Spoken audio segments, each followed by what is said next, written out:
Hi welcome back to my channel. నేను మీ భారతిని. Welcome to Pushpa's A to Z content. అందరికీ మణిమంత్ర కుటుంబ సభ్యులకి అందరికీ నా హృదయపూర్వక కృతజ్ఞతలు. మిగతా సబ్స్క్రైబర్స్కి అందరికీ కూడా నా హృదయపూర్వక కృతజ్ఞతలు.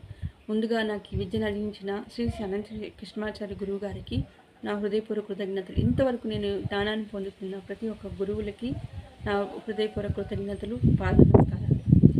ఈరోజు ఒక మంచి మోటివేషనల్ స్టోరీతో మీ ముందు వచ్చాను. మీరు ఏ పని చేపట్టినా కానీ అందులో నైపుణ్యంతో కూడిన విజయం రాలేదని, మరియు మీరు నమ్ముకున్న మంచి ఒక దృక్పథంతో నమ్ముకున్న ఒక పని మీ సక్రమైన మార్గంలో నడుస్తున్నా కానీ రాబందుల్లాగా కాల్చి తినే తోబుట్లు కావచ్చు, బంధువులు కావచ్చు, ఇతర వర్గాలు కావచ్చు, మిమ్మల్ని మానసికంగా బాధ పెడుతూ ఉంటే వాటన్నిటికి కూడా మీరు రెస్పాండ్ అవ్వకుండా విజయపదంగా ఎలా ముందుకెళ్ళాలో అనే దానికి నేను ఒక మంచి మోటివేషనల్ స్టోరీతో మీ ముందు వచ్చాను. ఫస్ట్ ఆఫ్ ఆల్ నేను ఒక చిన్న ముఖ్యంగా యూట్యూబ్ క్రియేటర్స్కి నేను ఒక ముఖ్య విషయం నేను తెలుసుకున్నాను. తర్వాత ఆ మోటివేషనల్ స్టోరీ అనేది మీకు చెప్తాను. ఎవరైనా ఇప్పుడు కొత్తగా యూట్యూబ్ ఛానల్ క్రియేట్ చేసినారనుకో, వాళ్ళకి 1 ఇయర్లో 2 ఇయర్స్లో లేదా 6 మంత్స్లో కూడా సక్సెస్ రాలేదని, 1 ఇయర్ లోపల సక్సెస్ రాలేదని డిసప్పాయింట్ అయ్యి దాన్ని మానేస్తూ ఉంటారు. ఒక యూట్యూబ్ ఛానల్ అనే కాదు, ఏ రంగానికైనా కానీ ఈ స్టోరీ మోటివేషన్గా ఉంటుంది. అలా కాకుండా నేను చెప్పేది ఏమంటే, మనము చాలామంది మహిళలు గృహస్థులు, చాలామంది హోమ్ మేకర్స్ అందరూ కూడా బయట వెళ్ళి ఉద్యోగం చేసే నైపుణ్యం కానీ, ఇంట్లో కూర్చొని ఉద్యోగం చేసే నైపుణ్యం కానీ, ఈవెన్ టైలరింగ్ అనేది కంట్లో కూడా వాటి నైపుణ్యం అనేది అందరికీ ఉండదు. అలాంటి సమయంలో ఖాళీ టయాల్లో వాళ్ళ ఆదాయాన్ని మరింత పెంచుకోవడానికి రకరకాలుగా సాధనాలని ఉపయోగిస్తూ ఉంటారు. దాంట్లో అత్యంత అందుబాటులో ఉండేది యూట్యూబ్ ప్లాట్ఫారం. యూట్యూబ్ ప్లాట్ఫారం నుంచి వాళ్ళ క్రియేటివ్ని అంతా బయటపెట్టి ఏదో ముందడుగు వేయాలని ప్రయత్నం చేస్తూ ఉంటారు. కానీ ఆ ప్రయత్నం అనేది మధ్యలోనే ఆగిపోతూ ఉంటుంది. అలా ఆగిపోకుండా ఒక మంచి మోటివేషనల్ స్టోరీతో మీ ముందు వచ్చాను. ఈ స్టోరీ కానీ మీరు విన్నారంటే ఖచ్చితంగా యూట్యూబ్ ఛానలే కాదండి, ఏ పని చేపట్టినా అందులో మీరు 100% సక్సెస్ అవుతారు. అయితే ఈ ఛానల్ స్టార్ట్ చేసేటప్పుడు మీరేం చేయాలంటే, ఫస్ట్ ఆఫ్ ఆల్ మీరు కెమెరాలో ఉండే ఫీచర్స్ని తెలుసుకోవాలి. ఒక మొబైల్ అనుకోండి, ఆ మొబైల్లో ఉండే కెమెరా ఫీచర్స్ని తెలుసుకోండి. మీరే ముందరుండుకొని ఆ వీడియో కాల్ ఆన్ చేసి, ఆ వీడియో కాల్లో లైటింగ్ ఎలా వస్తుంది, మీ ఇంటి డైరెక్షన్లో ఎలా కూర్చోవాలి, ఏ విధంగా వెలుగు కాంతిగా వస్తుంది, మీరు ఎలా అందంగా కనపడుతున్నారనేది రోజుకి 1-2 సార్లు మీరు ప్రాక్టీస్ చేయండి. తర్వాత ఆ ఫీచర్స్ అనేవి మీరు చిన్నపిల్లల్ని అడిగినా కానీ ఖచ్చితంగా మీకు చూపిస్తారు. ఆ ఫీచర్స్ అనేది ఖచ్చితంగా మీరు వీడియో తీసేటప్పుడు చూసుకోండి. ఒకవేళ మర్చిపోతే కూడా నోట్బుక్లో నోట్ చేసుకోండి. తర్వాత మీరు ఏదైనా ఎక్కువ లైక్స్, వ్యూస్, తర్వాత మిలియన్స్లో వచ్చే వాటికి వాళ్ళని ఒకసారి వీడియోస్ చూడండి. చూసిన తర్వాత జనాలకి వాళ్ళు ఏం నచ్చి ఇన్ని కోట్ల సబ్స్క్రైబర్స్ వచ్చారు, ఇన్ని లక్షల వ్యూస్ వచ్చాయని చూడండి. చూసిన తర్వాత అలా చేయడానికి మీరు ప్రయత్నం చేయండి. అలాని మక్కి 100% వాళ్ళని ఇమిటేషన్ చేయాలని కాదు. అలా చేయడం వల్ల మీ ఉనికిని మీరు కోల్పోతారు. మీలో ఉండే ప్రతి ఒక్కరికి ఒక ప్రత్యేకత ఉంటుంది. ప్రతి ఒక్కరికి ఇన్ని కోట్ల జనాభాలు ఉన్నా కానీ ప్రతి ఒక్కరికి ఒక ప్రత్యేకత ఉంటుంది. ఆ ప్రత్యేకతను మనం వెలికి తీసి మన వే ఆఫ్ స్టైల్లో మనం దాన్ని చెప్పడానికి ట్రై చేయండి. సెకండ్, మీరు వీడియో తీసేటప్పుడు మీరే రోజు ప్రాక్టీస్ చేయండి. ఏదైనా ఒక కంటెంట్ క్రియేట్ చేయాలని మీకు మనసులో అనుకునింది అనుకోండి, రేపు మీరు ఎక్కడికైనా షాపింగ్ మాల్కి వెళ్ళాలి, ఒక విశాల్ మార్ట్కో ఎక్కడికో వెళ్ళాలనుకున్నప్పుడు హాయ్ గైస్ ఇలా మొబైల్ పెట్టుకొని, hi guys welcome back to my channel, నేను మీ భారతిని, నేను విశాల్ మార్ట్కి వచ్చాను, ఇక్కడ ఈ షాపింగ్లో ఇలా ఉంది, ఈ డ్రెస్ ఇలా ఉంది అని వీడియో తీయండి. తీసి దాన్ని డిస్కనెక్ట్ చేసి చూసుకోండి. చూసుకున్న తర్వాత అయ్యో నేను ఇలా చెప్పుంటే బాగుండేదని చెప్పి మళ్ళీ ఇంకొక వీడియో తీసుకోండి. అయ్యో దీన్ని ఇంకా ఈ విధంగా మాడ్యులేట్ చేయొచ్చు అని చెప్పి అనుకోండి. మళ్ళీ డిస్కనెక్ట్ చేయండి. ఇంకేదైనా కొత్త పాయింట్స్ వస్తాయి. అట్లా 2-3 వీడియోస్ మీరే ప్రాక్టీస్ చేసుకుని మీరే చూసుకున్నప్పుడు అది మీకే తెలుస్తుంది మీరు రాంగా రైటా అని.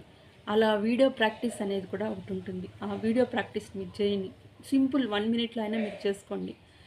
మన పనిని ఏదైనా చేపట్టినప్పుడు అందరికంటే కూడా టాప్లో ఉండాలన్నా, లేదా మనకు సాధ్యమైనంత వరకు సక్సెస్ కావాలంటే డబ్బులు ఊరికే రావు అన్నట్టు, కానీ ఏ పని కూడా ఏది ఈజీ కాదండి. ఒక్కొక్కరికి ఒక్కొక్క టాలెంట్ ఉంది. ఒకరికి టైలరింగ్ వచ్చంటే మనకి అది టైలరింగ్ రావాలని రూల్ లేదు. ఇప్పుడు నేను చక్కగా మాట్లాడతాను, మోటివేషనల్ స్పీచ్ లాగా ఇస్తాను. నా మాటలు చాలా కొంతమందికి ఇంప్రెసివ్‌గా ఉంటాయి. కానీ నాకు టైలరింగ్ రాదు. అలా టైలరింగ్ వచ్చిన వాళ్ళకి నాలాగా మాట్లాడలేరు. కాబట్టి వేరే వాళ్ళతో కంపేర్ చేయకోకుండా మనలో ఉండే ప్రత్యేకతను మనం వెలికి తీసి అందులో నైపుణ్యం పెంచుకోవడానికి ట్రై చేయండి. తర్వాత మనము ఇదే కెమెరా తెలుసుకోవాలి. తర్వాత వీడియో తీయడం ఎలా తెలుసుకోవాలి. లైటింగ్ ఎలా ఉందో ఫస్ట్ మీరు మీ ఫేస్ క్లియర్‌గా ఉందా లేదా చేయాలి. తర్వాత మనం కెమెరా ముందు నిలబడి కంటెంట్ స్పీచ్ ఇచ్చేటప్పుడు ఫస్ట్ మీకు ఏమేమి చాలా స్వీట్‌గా, షార్ట్‌గా జనాల్లో రీచ్ అయ్యేలా ఉండాలి. ఎందుకంటే మన వీడియోస్ కంటే కూడా చాలామంది సెలబ్రిటీస్‌వి, చాలామంది కామనర్స్ కూడా చాలా వైరల్ అయినవి చాలామంది ఉన్నారు. జనాలు ఎప్పుడు కూడా ఓపిక ఉండదు, చూసే ఓపిక ఉండదు. ఒక నిమిషం బాగాలేకపోయినా స్కిప్ చేసి టక టక టక అని ముందుకెళ్ళిపోతూ ఉంటారు. కాబట్టి అలాంటి వాళ్ళతో మనం పోటీపడి రీచ్ అవ్వాలంటే మనం వాళ్ళలాగా తయారు కాకపోయినా మనకున్న దాంట్లో మనం రీచ్ అవ్వాలంటే మ్యాక్సిమం ప్రాక్టీస్ అనేది ఉండాలి. కాబట్టి కంటెంట్ ఇచ్చేటప్పుడు 1-3 సార్లు మీరు నోట్స్లో రాసుకోండి, నీట్‌గా రాసుకోండి. స్పష్టమైన పాయింట్లు ఒక 10 బోరింగ్ లేకుండా, చెప్పిన పాయింట్లు రిపీట్ చేయకుండా, బోరింగ్ లేకుండా ఒక 2-3 పాయింట్లన్నా కానీ నీట్‌గా, స్పష్టంగా, నిదానంగా కన్వీనియన్స్ చేసేదాన్ని చేయండి. ఫేస్ డప్పుగా చెప్పడం అనేది కూడా చాలా ప్రమాదం. మీరు కెమెరాకి ముందుకు రావాలంటే ముందు రోజు కూడా బాగా నిద్రపోండి. నిద్రపోయిన తర్వాత మైండ్ ఫ్రెష్‌గా పెట్టుకొని వాయిస్ క్లారిటీ నీట్‌గా ఇయ్యండి. మీది కెమెరా ముందు ఫేసు చాలా డల్‌గా ఉంటే అది కూడా జనాలకు చూసేదానికి ఆకర్షణ ఉండదు. కాబట్టి స్కిప్ చేసేస్తారు. నెక్స్టు కొంతమంది 60 ఇయర్స్ వారు, 75 ఇయర్స్ వాళ్ళు, 40+ నుంచి 30 ఇయర్స్ ఓకే. 30+ నుంచి ఇంకా చాలామంది ఛానల్ పెట్టినప్పుడు వాళ్ళు ఒక డౌట్ అని ముఖ్యంగా మహిళలకు కానీ లేకపోతే జెంట్స్‌కి పురుషులకు కానీ ఒక డౌట్ అనేది ఉండొచ్చు. ఈ యంగ్ జనరేషన్‌తో మనం పడగలుగుతామా? మన ఫేస్‌ని జనాలకి నచ్చుతుందా లేదా అని.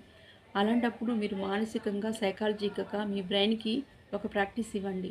నేనిచ్చే యవ్వనవంతురాలిని, నేను కూడా యంగ్‌ని, ఏం చెప్పినా కానీ జనాలకు నచ్చుతుందని ఒక కాన్ఫిడెన్స్ లెవెల్‌ని బిల్డప్ చేసుకోండి.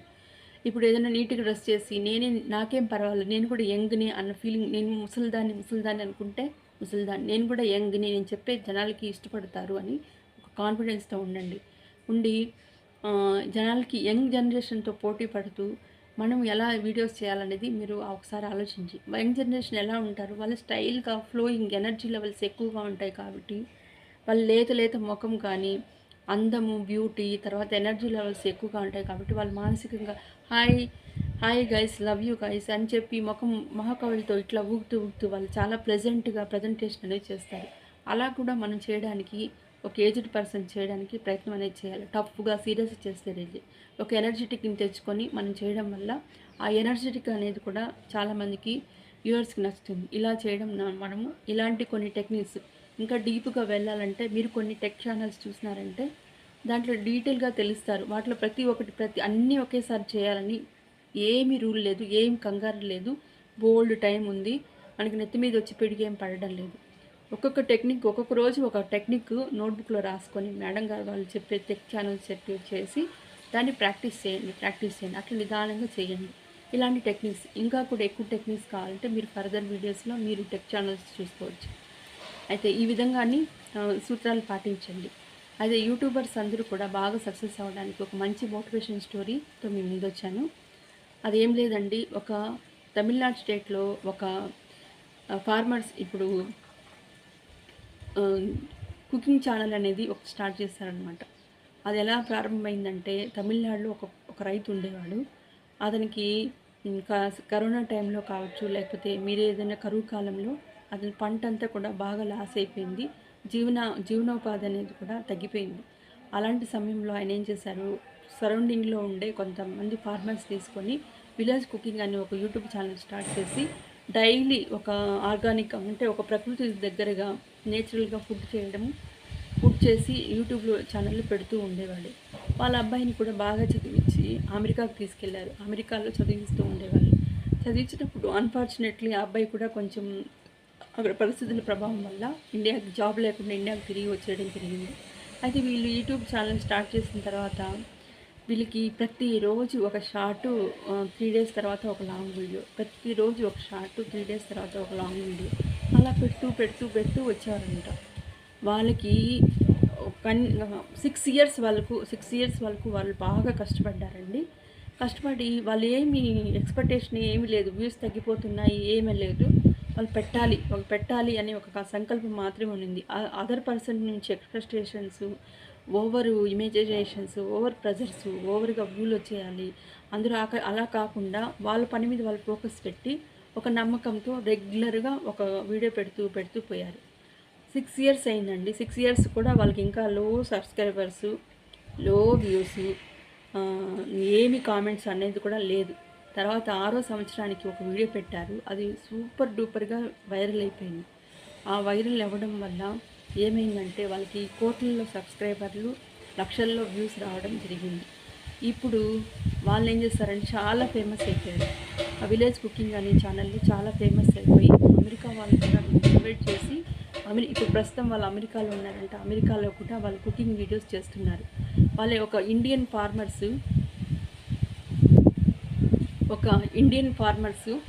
ఐస్ క్రీమ్స్ అనేది అమెరికన్స్‌తో విదేశాలతో పోల్చుకుంటే మనకి ఇండియన్స్ పెద్దగా ఐస్ క్రీమ్స్ అనే ఫుడ్ అనేది మనం చాలా తక్కువ తింటాం. కానీ వాళ్ళతో పోటీ పడుతూ different types of ice creams కూడా అక్కడ తయారు చేస్తూ ఇంకా కూడా అక్కడ చాలా ఫేమస్ అయ్యారంట. ఈ మోటివేషన్ స్టోరీ మీకు నచ్చింది కదండి. కాబట్టి మనం ఏ పని చేసినా కానీ పక్కన వాళ్ళతో కంపేర్ చేసుకోకూడదు, ఎక్స్పెక్టేషన్ చేసుకోకూడదు, తర్వాత ప్రెజర్ పెట్టుకోకూడదు. మన పనిని మనం ప్రతిరోజు ఒకటి నేర్చుకుంటూ క్రమశిక్షణతో, ఒక బాధ్యతతో, డిసిప్లైన్గా మన పని మనం చేసుకుంటూ వెళ్తే తప్పకుండా విజయం అనేది సాధిస్తాం. కాబట్టి అట్లని మీరు ఎక్కువ టైం తీసుకొని ఎక్కువ రోజుల తర్వాత మీరు సక్సెస్ రావాలని నేను చెప్పలేదు. మ్యాక్సిమం తొందరగా నైపుణ్యాలను తెలుసుకొని మీ పని మీరు సక్రమంగా చేస్తూ పోయి మీరు తొందరగా సక్సెస్ అవ్వాలి, విజయవంతం అవ్వాలని నేను మనస్ఫూర్తిగా కోరుకుంటున్నాను. కాబట్టి ఈ మోటివేషన్ స్టోరీ మీకు నచ్చితే మీరు కూడా ఇలాగే ప్రతిరోజు క్రమం తప్పకుండా ఈ పనే కాదండి, ఏ పనన్నా కానీ ఒక చదివే కావచ్చు, ప్రతిరోజు రెగ్యులర్గా చదవండి, నిదానంగా చదవండి, నేర్చుకోండి. అట్లా మనము దానికి అలవాటు పడిపోతే ఒకరోజు ఖచ్చితంగా అది మనకి విజయం ఉంటుంది. ఒక బిజినెస్ తీసుకోండి, బిజినెస్ కూడా మనకి అంత తొందరగా సక్సెస్ అనేది రాదు. కొంతమంది పెట్టిన సంవత్సరానికి 3 నెలలకి బిజినెస్ రాలేదని మూసేస్తూ ఉంటారు.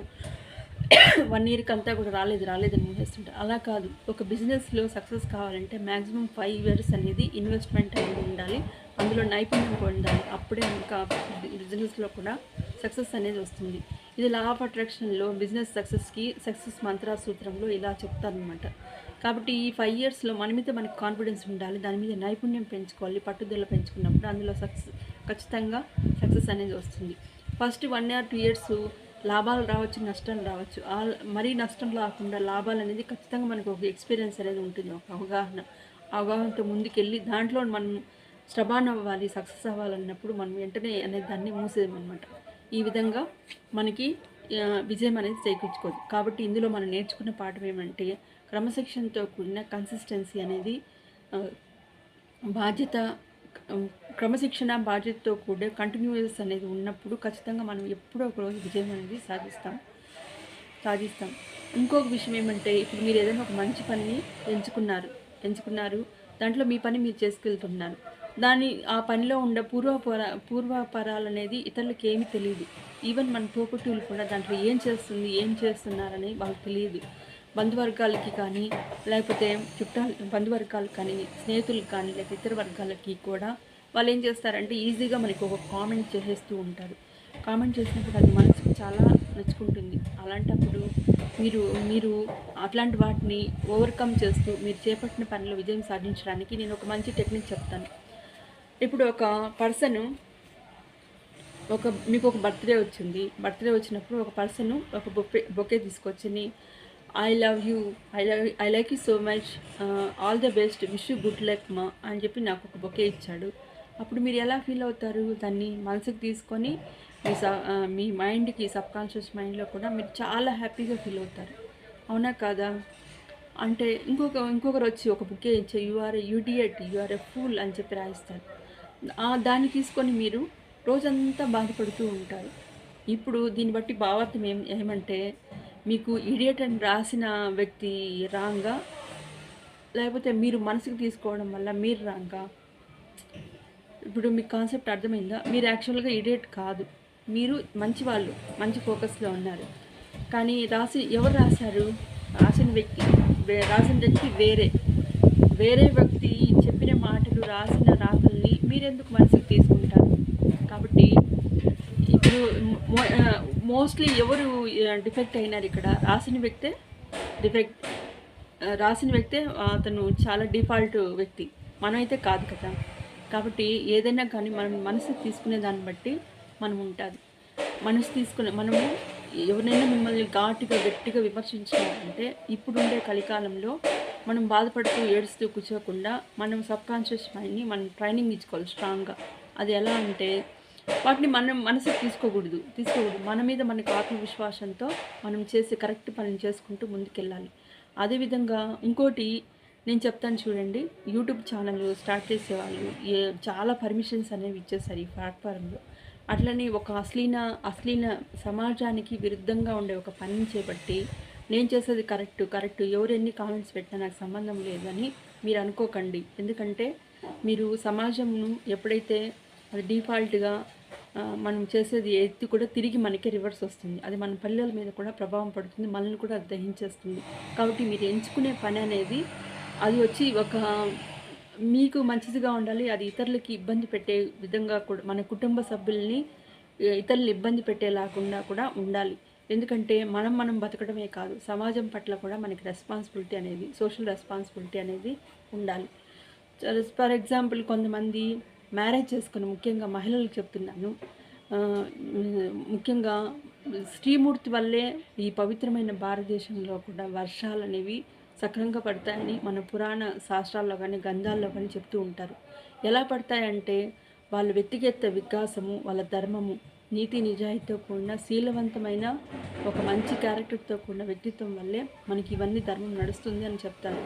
అలాంటప్పుడు కొంతమంది చాలా పవిత్రంగా ఉండడము, భర్తకు సేవ చేసుకోవడము, ధర్మంతో కూడిన శీలాన్ని నిలబెట్టుకోవడం, ఇట్లాంటి వల్ల కూడా మన భారతదేశంలో వర్షాలు, పంటలు అన్నీ కూడా పచ్చదనంగా ఉంటాయని చాలామంది పురాణాలు కూడా చెప్తారు. అలా విధంగా స్త్రీలే కాదు, మగవాళ్ళు కూడా ఏ పని చేసినా ఒక నిజాయితీ ఉండాలి, నైతిక విలువలు అనేది ఉండాలి.